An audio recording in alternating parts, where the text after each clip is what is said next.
TET 2025 ची तयारी करत असाल तर IBPS पॅटर्न मध्ये नाव, बोट, नदी, प्रवाह यावर आधारित एक किंवा दोन प्रश्न येतात.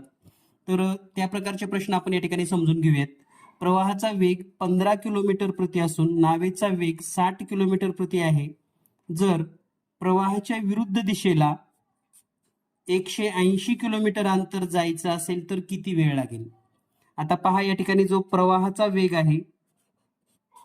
वेग आहे 15 किलोमीटर, म्हणजे जो नदीच्या पाण्याचा वेग असं म्हणतो आपण. आणि संथ पाण्यामध्ये जो नावेचा वेग आहे तर तो नावेचा वेग आहे 60 किलोमीटर प्रति तास.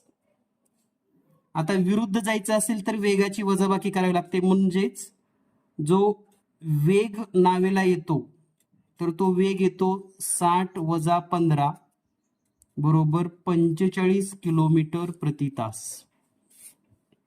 आणि आपल्याला जर 180 किलोमीटर अंतर पूर्ण करायचं असेल तर मग आपल्याला सूत्र माहिती आहे, वेळ बरोबर अंतर छेदामध्ये वेग.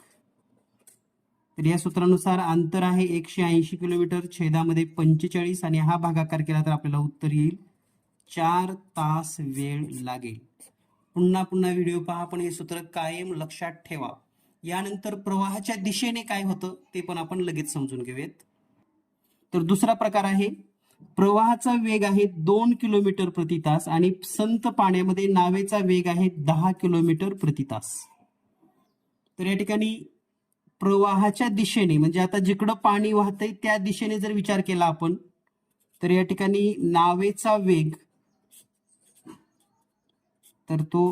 वेग आहे 10 किलोमीटर संथ पाण्यामध्ये. तर प्रवाहाचा वेग किती आहे? 2 किलोमीटर.